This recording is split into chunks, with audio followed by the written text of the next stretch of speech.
நம்ம எது சொன்னாலும் அதுக்கு ஆப்போசிட்டாக பண்ணுற டீம் தான் சிஎஸ்கே. அதை ஒரு விஷயத்தில் வந்து மாற்றி பண்ணியிருக்காங்க சஞ்சு சாம்சன் ட்ரேட். அது ரூமர்னு சொன்னோம், பட் அது ஒரிஜினலாக ப்ரூவ் பண்ணி காட்டாங்க. பட் இனிஷியல் ஸ்பின்னர் தேவைப்படுறப்ப பட் 2 பிளேயர் எடுத்து போட தான் பார்ப்பாங்க. பட் இதில் என்ன ஒரு பிரச்சனைனா கேகேஆர் உட்காந்து என்ன வேலை ஏற்ற போகிறான்னு தெரியல. ஸோ அவன் கிரீன் நோக்கி தான் போவான். நீங்கள் வந்து சஞ்சு சாம்சன் வந்ததுக்கு ரொம்ப ஹாப்பியாக ஃபீல் பண்ணுறீங்க. ஆனால் சஞ்சு சாம்சனுக்கு பதிலாக ஒரு 2 பேர் கொடுத்துருக்கோம். நானே ஒரு காரணம், நம்ம டீம் விமர்சிக்கிறல அங்கே தான் ஆரம்பிச்சு இந்த பெரிய போக ரொம்ப கேவலமாக ஆடணும். சென்டிமெண்ட்லாம் ஓரங்கிட்டு நம்ம ஒரு பண்ணலாம் அப்படின்னு சொல்லிட்டு போகிறாங்க. இதில் என்ன விஷயம்னா டிமாண்ட் நாம ஃபர்ஸ்ட் போயிட்டு சஞ்சு சாம்சன் வேணுட்டு அதை அவன் யூஸ் பண்ணிக்கிட்டோம். ஸோ வேறு வழி இல்லை சொல்லிட்டு இவங்க கொடுத்துட்டாங்க. ஸோ சென்டிமெண்ட் பார்த்தா எல்லாம் ஓகே தான். பட் ஃப்ரான்ச்சைசி கிரிக்கெட்டில் நம்ம என்ன பண்ண முடியும்? டீமே மாத்திட்டு பாருங்க. இப்ப உருவில் பட்டேல் பாத்தீங்கன்னா 31 பால் செஞ்சுரி. டிவால் பிரேவிஸ் அந்த பக்கம் பொழந்துட்டு இருக்காரு. எங்க பக்கம் வந்ததுனால ஏலம் போகாத வந்து அந்த பக்கம் அவங்க மணில ஹையஸ்ட் ரேட்டுக்கு தான் போயிருக்காரு. எனக்கு தெரிஞ்சு சிஎஸ்கே எம்ஐ இந்த பழைய காலத்து கிளாஷ் திரும்ப ஸ்டார்ட் ஆகும். உங்களுக்கு எங்களுக்கு தான் சண்டை. ப்ளூ சட்டையா மஞ்சள் சட்டையா தான் போறாரு. ஜிம் ஏதாவது பண்ணிட்டு இருக்காரு, ஒர்க் அவுட்ல பண்ணிட்டு இருக்காரு தோனி. எனக்கு தெரிஞ்சு எல்லா மேட்ச் ஆடுவாரு எனக்கு சொல்ல முடியாது. எனக்கு தெரிஞ்சு சாம்சன் வந்து அப்சல்யூட்லி எம்எஸ்டிக்கு ரீப்ளேஸ்மெண்ட் தான். ஃபியூச்சரிஸ்டிக் கேப்டன் அவர் தான்.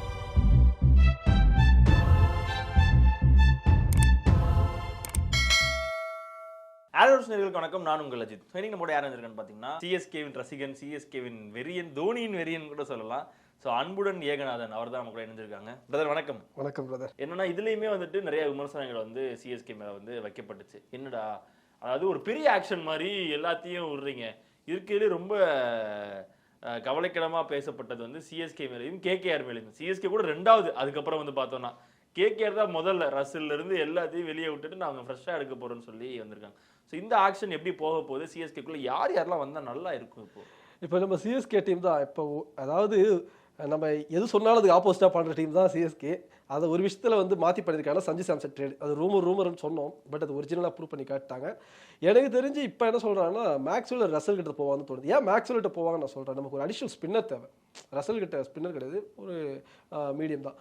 பட் நமக்கு அடிஷனல் ஸ்பின்னர் தேவைப்படுறப்ப 2 player Russell plus Ravi Bishnoi அந்த மாதிரி போகிறதுக்கு பதிலாக மேக்ஸ்வெல்லாக கூட போயிடலாம். பட் 2 பிளேயர் எடுத்து போட தான் பார்ப்பாங்க. பட் இதில் என்ன ஒரு பிரச்சனைனா அந்த பக்கம் கேகேஆர் உட்காந்து என்ன வேலை ஏற்ற போகிறான்னு தெரியல. எனக்கு தெரிஞ்ச 100% ரசல் கிட்ட போக மாட்டான். ஏதோ சின்ன உரசல் இருக்குது இந்த மேனேஜ்மெண்ட்டில். ரசல் கிட்ட அவன் போக மாட்டான். ஸோ அவன் க்ரீன் இல்லை மேக்ஸ்வெல் நோக்கி தான் போவான். மேபி ரசல் நம்ம கிட்ட வர சான்ஸ் இருக்குது. ரசல் இந்த பிச்சுக்கு ஏற்றவர் தான் ஆடுவார், பார்த்துக்கலாம். அப்படிதான் என்னோட தாட்டு. ஸோ டோனன் ஃபெராரெல்லாம் எதிர்பார்த்தாங்க, என்ன ஜோஹன் இருக்கான, பட் அவங்க ட்ரேடில் போயிட்டாங்க, எல்லாம் முடிஞ்சிச்சு. சிம்பிளாக 1 crore போயிருக்காரு. அதுதான் அது ஆக்சுவலாக நிறைய பேர் வந்து பேசுனாங்க. ஃபெரேரா வந்து யார் எங்கெங்கிட்டோ மறைமுகமாக வந்து பண்ணிட்டு இருக்கும்போது நீங்கள் தூக்கி இருக்கீங்க. நம்ம மேனேஜ்மெண்ட் வந்து அந்த பிச்சுக்கு அவன் ஆடிலாம்பா இங்கே ஆட முடியாதுன்னு தாட்டுக்கு வராங்களேன்னு தெரியல. மேபி இதான் வந்து போயிருப்பாங்க. நம்ம ட்ரிப்பாத்தி ஹூடா அவங்கெல்லாம் பண்ணுறதை பார்த்து எனக்கு ஒரு விதத்தில் ட்ரிப்பாத்தி ஹூடாலாம் பார்த்தா பாவமாகவும் இருக்குது. ஏன்னா இப்போ அவங்களுக்கு ஃபியூச்சரே கிடையாது. நாம் ஒரு சான்ஸ் கொடுத்துருந்தா மேபி அவங்க ப்ரூவ் பண்ணியிருக்கலாமே தவிர இதுக்கத்தி யார் எடுப்பாங்களே? எந்த ஐபிஎல் டீம் எடுக்காது. மேபி அவங்க ப்ரூவ் பண்ணி வரதுக்கு வாய்ப்பு இருக்குது. பட் ரொம்ப சான்ஸ் தான். அவங்க கெரியர் ஓவர். அது சிஎஸ்கே வந்து இப்படி முடிச்சுட்டு போயிட்டாங்க. அவனே எதிர்பார்த்துருக்க மாட்டான். நீங்கள் வந்து சஞ்சு சாம்சன் வந்ததுக்கு ரொம்ப ஹாப்பியாக ஃபீல் பண்ணுறீங்க.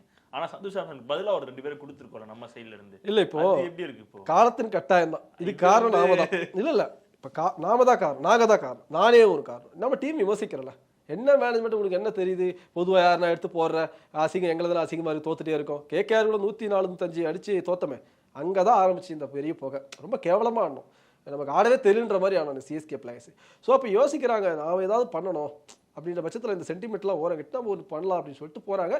இதில் என்ன விஷயம்னா டிமாண்ட் நாம ஃபர்ஸ்ட் போயிட்டு சஞ்சு சாம்சன் வேணுட்டு அதை அவன் யூஸ் பண்ணிக்கிட்டான். அவன் டிமாண்ட் என்ன? டிவால் பிரேவிஸ் ப்ளஸ் ஜடேஜா. நாம டிவால் பிரேவிஸை கொடுக்கலாம். அதனால தான் அந்த ட்ரேட் ரொம்ப நாளாக போச்சு. ஓகேங்களா? ஒவ்வொரு பிளேயர் தூபே கிட்டவன் தான்.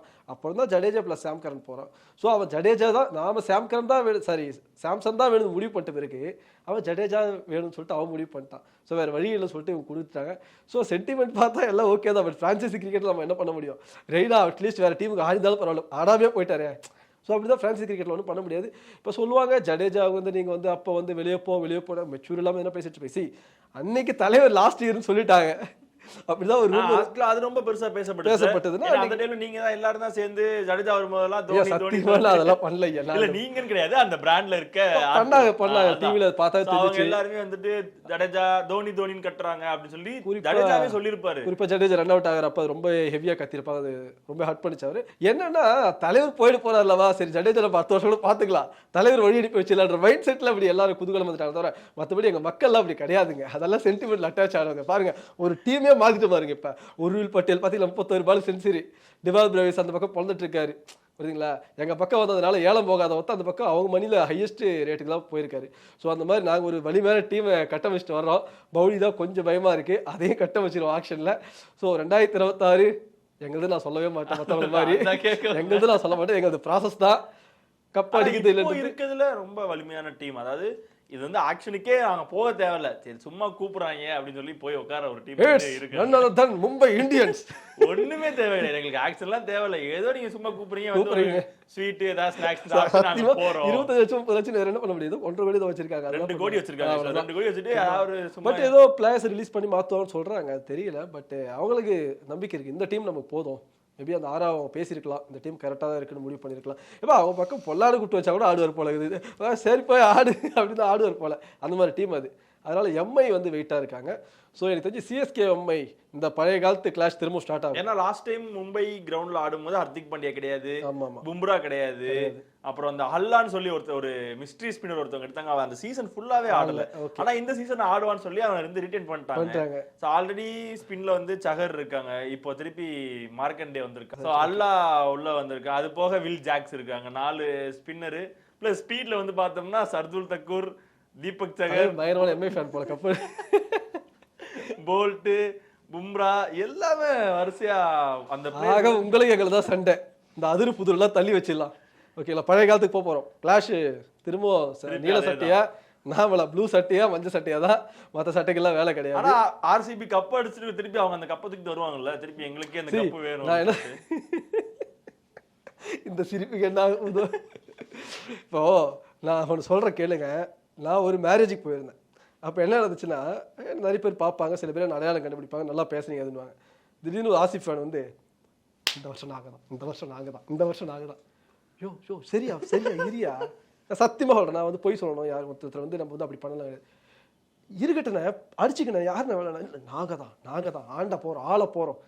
நீ ஆண்டுக்கே ஆளாம போ, நான் மொய் கொடுத்துட்டு சாப்பிட்டு போகிறேன். புரியுதா இல்லையா? அதுதான் ஏன் தாட்டு, புரியுதா இல்லையா? ஸோ அதனால சொல்கிறவங்க சொல்லிக்கிட்டு 1000, புரியுதா இல்லையா? மேபி கடவுள் வந்து இதுக்கு மேலேயும் கப்பு கொடுக்கலாம். அப்புறம் நாம எதுக்கு ஐபிஎல் சொல்லிட்டு அவங்க விரக்திக்கு வந்துடும், அவங்க 2 டீம் இருக்காது.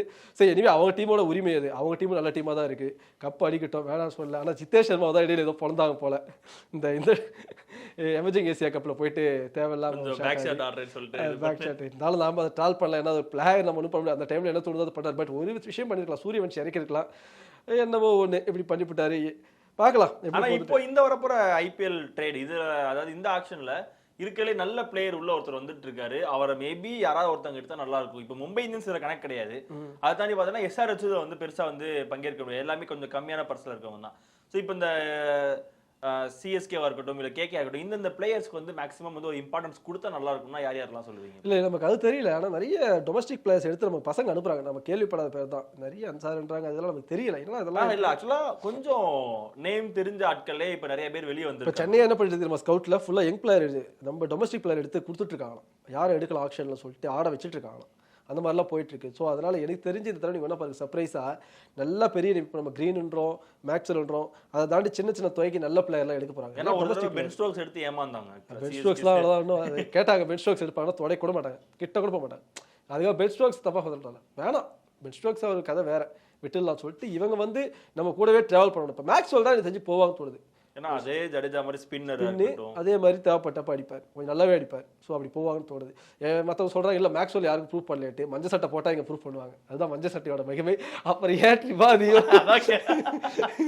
3 பேர் உள்ள வந்துட்டு போனாங்களே. நம்ம அந்த பிளேயர்ஸை ட்ரால் பண்ணல, ட்ரிபாத்தில் நல்ல பிளேயர் தான், ஃபுடா இன்டர்நேஷனலுக்கே டெபியூட் கொடுத்தாரு. என்ன ஆச்சுன்னு அவங்களுக்கும் தெரியல, நமக்கும் தெரியல, அந்த செய்வனை யாரெல்லாம் வச்சிட்டாங்களாம் தெரியல. சரி, என்ன பண்ண முடியும்? ஒன்றும் பண்ண முடியாது. அந்த பிளேயர்ஸோட எதிர்காலம் அவங்க தான் தீர்மானிக்கிறாங்க, அவங்க டேலண்ட் அங்கே ப்ரூவ் பண்ணாதான். நாம் பேசியதும் கிடையாது. ஸோ எனக்கு தெரிஞ்சு மேக்ஸ்வெல் ப்ரூவ் பண்ணுவார், நம்ம பக்கம் தான் வருவார் என்னோட எண்ணம். இல்லை ரசல், மற்றபடி யாரும் வாய்ப்பு இல்லை. கிரீன் கிட்ட போக மாட்டாங்க, கிரீனை வந்து அவங்க எதிர்பார்க்குறாங்க. யார் 35 கோடி இருந்தாலும் நாங்கள் எடுத்துடுறோம், எப்படி எடுத்து வெங்கடேஷ் ஐயரை திரும்பி கொடுத்துட்டோமோ அதான் நாங்கள் உத்தரவு எடுத்து கொடுத்துட்றோம், கேட்காரு அப்படி போவாங்க. அதே மாதிரி சஞ்சு சாம்சன் உள்ள வரும்போது இந்த ஒரு விமர்சனம் வருது, விக்கெட் கீப்பராக ஒருத்தர் உள்ள வராருன்னா விக்கெட் கீப்பராக இருக்க ஒருத்தருக்காக உள்ள வராரா, இல்ல அடுத்த சீசன்ல விக்கெட் கீப்பரா ஆகுறதுக்காக உள்ள வராரா? இல்ல இப்ப எனக்கு தெரிஞ்சு என்னன்னா ஃபிட்னஸ்லாம் போறாரு, ஜிம் ஏதாவது பண்ணிட்டு இருக்காரு, ஒர்க் அவுட்லாம் பண்ணிட்டு இருக்காரு தோனி. எனக்கு தெரிஞ்சு எல்லா மேட்ச் ஆடுவாரு எனக்கு சொல்ல முடியாது. ஆடலாம், ஒரு 6 மேட்ச் ஆடலாம், 7 மேட்ச் ஆடலாம், உட்காந்து பார்க்கலாம், போய் ஆடுங்க நான் பார்க்குறேன் அப்படி போகலாம். ஓகே, எனக்கு தெரிஞ்சு சாம்சன் வந்து அப்சல்யூட்லி எம்எஸ்டிக்கு யூனோ ரீப்ளேஸ்மெண்ட் தான். ஃபியூச்சரிஸ்டிக் கேப்டன் அவர் தான். ருத்து இந்த வருஷம் பார்ப்பாங்க, அடுத்த வருஷம் அவர் தான் கேப்டன். ஓகேங்களா, அது அப்படி தான் போட்டு போகிறாங்க. மேபி சாம்சனும் அதான் எதிர்பார்ப்பார். ஏன்னா 8 வருஷமாக ஒரு டீம் கேப்டன் வந்துட்டு இங்கே சும்மா போய் நிற்க முடியாது. வெளியே சொல்லலாம், நான் தோனி மேலே ஒரு பெரிய ஈர்ப்பு இருந்துச்சு, அவர்கிட்ட கீழே ஆனன்னு சொல்லிட்டு நான் ஆசைப்பட்டு வரேன் எல்லாம் சொல்லலாம். இப்போ எப்படி ஜடேஜா சொன்னார், நானாக ஆசைப்பட்டு தான் ராஜஸ்தான் போனேன், ராஜஸ்தான் என்கிட்ட பேசுனாங்க, அதே மாதிரி தான் இதுவும். ஓகேங்களா, பிளேயர் உள்ள வெளியே ஒன்று சொல்லலாம், பட் உள்ள ஒன்று இருக்கும். எனக்கு தெரிஞ்சு சஞ்சு தான் ஃபியூச்சரிஸ்டிக் கேப்டன். ஏன் அதான் கேரளா மார்க்கெட் எழுதுறாங்க. கேரளாக்கு இப்போ இன்றைக்கி சவுத் இந்தியாவில் கர்நாடகாவுக்கு பெங்களூர் இருக்குது, ஆந்திராவுக்கு ஹைதராபாத் இருக்குது, சன்ரைஸ் ஹைதராபாத், தமிழ்நாடு நாம இருக்கும். ஆனால் கேரளாக்கு யாருமே இல்லை. அப்போ என்டையர் கேரளா வளைச்சு போடலாம். இன்றைக்கி கேரளா ஃபேன்ஸ் எல்லாமே இப்போ ஒரு என்ஜாய்மெண்ட் தான் இருக்கா. நீங்கள் சொல்ல போனால் எங்கே இருக்க ராஜஸ்தானுக்கு எது நம்ம பிஸ்னஸ் பண்ணி கொடுக்கணும். ஐபிஎல் பிஸ்னஸ் எல்லாம் தெரியாது, மார்க்கெட்டிங் தான். ஸோ இப்போ நம்ம சஞ்சு சாம்சன் இங்கே கொண்டு வந்தால் அந்த ஃபேன் பேஸு கிடைக்கும், ப்ளஸ் நிறைய பலன்கள்லாம் உண்டுன்னு சொல்லிட்டு சிஎஸ்கே மேனேஜ்மெண்ட் தெரியும். அதனால சஞ்சு சாம்சன் ஃபியூச்சரிஸ்டிக்காக போய் நல்ல ஒரு ட்ரேடு தான். ப்ரூவ் பண்ணுவார், எனக்கு தெரிஞ்சு இங்கே வந்து ப்ரூவ் பண்ணுவார், அந்த ராசி உண்டு. அதே மாதிரி இப்போ ரியான் பராக் வந்து ராஜஸ்தான் ராயல்ஸ் கேப்டன் ஆக போறான்ற ஒரு பேச்சு ஆகிட்டாங்க. ஆனா இப்போ ஜடேஜா வந்து கேப்டன் வேணும்னு கேட்குற மாதிரியான ஒரு சில விமர்சனங்கள் போயிட்டு இருக்குல்ல. இப்போ அது ஏன் ரியான் பராக் பார்த்தீங்கன்னா அசாம் சைட்லாம் பார்த்தீங்கன்னா அவங்க சைடில் வந்து எல்லா பிளேயர்ஸ்லாம் ரீப்ரசென்ட் பண்ணுறது அவங்க கண்ட்ரி. அதனால தான் அப்போ ரியான் பராக் வந்து ஒருத்தர் காலில் விழுந்தவுடனே அவர் ரொம்ப ட்ரால் பண்ணாங்க. அது ஏன் விழுந்தார், எல்லாம் தெரியாமல் போய் விட்டான், இவன் யாரும் நினச்சி விட்டாங்க கிடையாது. அவங்க சைட்லேருந்து ஒரு ரொம்ப ரேர் ஒரு பர்சன் வந்து கிரிக்கெட்டில் ரீப்ரசென்ட் பண்ணுறது. நீங்கள் அந்த சைட்லாம் போனீங்கன்னா அவரோட பேனரு, அவரோட அங்கே இருக்க சின்ன அந்த ஸ்டேட்டோட ஆடு எல்லாமே அவரை ரீப்ரசென்ட் பண்ணி தான் இருக்கும். ஸோ அவரை அப்படியே கொண்டு போகலாம்னு சொல்லிட்டு தான் இவங்க பிளான் பண்ணி நிறைய மேட்ச் சஞ்சு சாம்சனே இது பண்ணி கேப்டன் சஞ்சு சாம்சனுக்கு இன்ஜுரி ஆச்சு. அதுதான் அங்கதான் கிளாஷ் ஆச்சு. டிராவிட் ஒரு பக்கம், அது ட்ரையாங்கல் மாதிரி ஆச்சு. டீம் ஒரு பக்கம், டிராவிட் ஒரு பக்கம், இவர் ஒரு பக்கம். ஸோ டிராவிட் போயிட்டார், ரிசைன்மெண்ட் அவரும் போயிட்டார். இந்த பக்கம் இவரும் சஞ்சு சாம்சன் தெரிஞ்சிச்சு, வேணாம் நம்ம முடிச்சுக்கலாம் சொல்லிட்டு டீசெண்டாக முடிச்சு விட்டார். கிளாஷ் வந்துச்சு. ஸோ ரியான் பராக் தான் கொண்டு போகலான்னு பார்த்தாங்க. பட் ஜட்டு அதை கண்டிப்பாக கேட்டிருப்பார். ஏன்னா அவர் ஆல்ரெடி நமக்கு ஆஷன் யூடியூப் சேனல் சொல்லியிருந்தாலும் எனக்கு வந்து ஒரு டெஸ்ட் டீமை வந்து ஒரு டீமை வந்து கேப்டன்ஷிப் பண்ண ரொம்ப நாள் ஆசை சொல்லியிருந்தாரு. அந்த ஆசை அங்கே நிறைவேறும். ஸோ நம்ம தலைவரும் ஜடேஜா டாஸ் போட்டு எதிர்க்கு எதிராக நிற்கும் போது எப்படி இருக்குன்னு பார்க்கலாம். முடிஞ்ச அடுத்த T20 வேர்ல்டு கப் வந்து வரப்போகுது. ஆனால் இப்போ வந்து அப்போ இருந்த ஆறால் இருந்த ஒரு முக்கியமான ஒரு 2 நபர்கள் வந்து நம்ம இங்கே மிஸ் பண்ண போகிறோம்.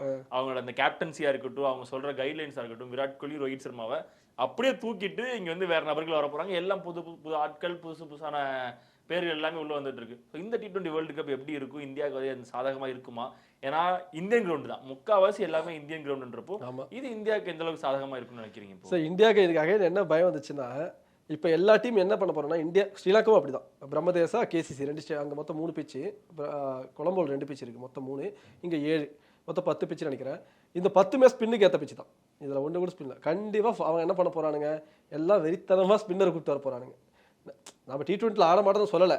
சப்போஸ் ஒரு 150 டார்கெட் கொடுக்குறான்னு வச்சுப்போம், நம்ம இந்தியாவுக்கு 2 விக்கெட் போயிடுச்சு இயர்லியா, அந்த ஸ்பின்னு யார் ஆட போகிறேன் அப்படின்னு மைண்ட் இப்போ இந்த பயம் இப்போ வந்துச்சு. இவங்க ஆடுறதை பார்த்து இப்போ வந்துச்சு. நம்ம காட்டா மாதிரி சுற்றிலான்றது வேற, அந்த ஒரு பயம் வந்துச்சு. அபிஷேக் சர்மா ஒரு நல்ல ஸ்டார்ட்டு கொடுத்தா அந்த மேட்ச் போகுது, ஜெய்ஸ்வால் கொடுத்தா போகுது, இல்லை ஏதாவது ஒரு மிடில் ஆர்டர் காப்பாற்றி விடணும். திலக் வர்மா காப்பாற்றி கொடுத்தாரு பாகிஸ்தான் கூட, அன்றைக்கி அது நடக்கலாம். அப்படி ஒரு பயம் இப்போ இந்த மேட்ச்லாம் என்னடா ஸ்பின் இப்படி ஆடுறீங்க, நம்மளாம் சீனா 4 என்னடா இப்படி ஆட ஆரம்பிச்சிட்டிங்க அப்படின்ற ஒரு மைண்ட் செட் வந்துருச்சு. ஓகேங்களா, அகைன் 4 ஸ்லாட்டாக பிரிச்சிருக்காங்க, குரூப்புக்கு 5 டீமு. ஸோ எனக்கு தெரிஞ்சு சென்னையில் மட்டும் 7 மேட்ச் நடக்குது. நியூசிலாந்து மேட்ச்லாம் ஃபுல்லாக சென்னை கோட்டா கொடுத்துருக்காங்க. ஆப்கானிஸ்தான் மேட்ச் எல்லாம் 4 மேட்ச்ல 3 மேட்ச் நியூசிலாந்து தூக்கி சென்னையில் கொடுத்துருக்காங்க. நல்ல சென்னை தரமான ஸ்பின் பிச்சு தான். அதிலே நமக்கு தெரிஞ்சிடும், ஐபிஎலுக்கு ஒரு முன்னோடியாகவும் இருக்கும் இந்த பிச்சு எப்படி பிஹேவ் ஆகுதுன்ட்டு. எனக்கு தெரிஞ்சு இந்தியா அடிக்குமானா, எனக்கு தெரிஞ்சு இந்தியா அடிக்க தான் வாய்ப்பு. T20 டீம் எப்பவுமே டிஃப்ரெண்ட் டீம். ஏன்னா இதெல்லாம் நான் ஒத்துக்கிறேன், யங் ஸ்குவாட் தான் தேவை. இதில் காட்டா மாதிரி சுத்துற டீம் தான் வேணும் எனக்கு. வைபவ் சூரியவன்ஷி அதே இதில் பவுலிங் சைடு போகும்போது காட்டா மாதிரி யாரெல்லாம் சுத்திடலாம். ஆனா அந்த சுத்தினதுக்கான ரன்னை வந்து கட்டுப்படுத்துறதுக்கான ஒரு டீம் வேணும்ல. அதுதான் அர்ஷித் ராணா இருக்கு. ஹர்ஷித் சிங்லாம் கிடையாதுப்பா, உட்காருப்பா, உன்னோட பெட்டரான அர்ஷித் ராணா. அதே அர்ஷித் ராணா, நிதிஷ்குமார் ரெட்டியை போட்டு ஆளுக்கு 4 நாள் 6 பால் 10 போது எனக்கு ஹர்ஷித் சிங் தான் பார்க்க தோணும், அர்ஷித் ராணா பார்க்க தோணும். ஓகேங்களா, ஸோ பார்க்கலாம், அது கரெக்டான ஸ்குவாட் எடுத்து போனோம் அடிக்கிற இதுதான். ஓகேங்களா, பட் எனக்கு தெரிஞ்சு ஃபைனல் வந்து நான் ஆல்ரெடி சொல்லியிருந்தேன், இந்தியா வர்சஸ் ஆஸ்திரேலியா தான் வரும்னு என்னுடைய கணிப்பு. Semi-final India, Australia, Pakistan, Sri Lanka அந்த ஹோம் அட்வான்டேஜ் யூஸ் பண்ணி வரும்னு சொல்லிட்டு மைண்ட் செட்டு பார்க்கலாம். அப்படிதான் போகுது. என்னுடைய கணிப்பு படி நான் ஒரு இது போட்டேன், அந்த A1 A2 B1 B2 சொல்லிட்டு கால்குலேட்லாம் போட்டால் சென்னையில் February 26 மேட்ச் வந்து இந்தியா வர்சஸ் ஆஸ்திரேலியா வர வாய்ப்பு இருக்குது. ஏன்னா ஒரே ஒரு சூப்பர் 8 மேட்ச் கொடுத்துருக்காங்க. அது A1 B1, அதாவது குரூப் ஏவில் ஃபர்ஸ்ட் டீமும் குரூப் பியில் ஃபர்ஸ்ட் டீம் யார் வராங்களோ அவங்களுக்கு தான் சென்னையில் மேட்ச். சரி, தெரிஞ்சு குரூப் பியில் ஃபர்ஸ்ட் ஆஸ்திரேலியா வரும், குரூப் ஏவிலையும் இந்தியா ஃபர்ஸ்ட் வரதுனால February 26 இந்தியா வர்சஸ் ஆஸ்திரேலியா வரும்னு எதிர்பார்க்குறேன். எதிர்பார்க்கலாம்.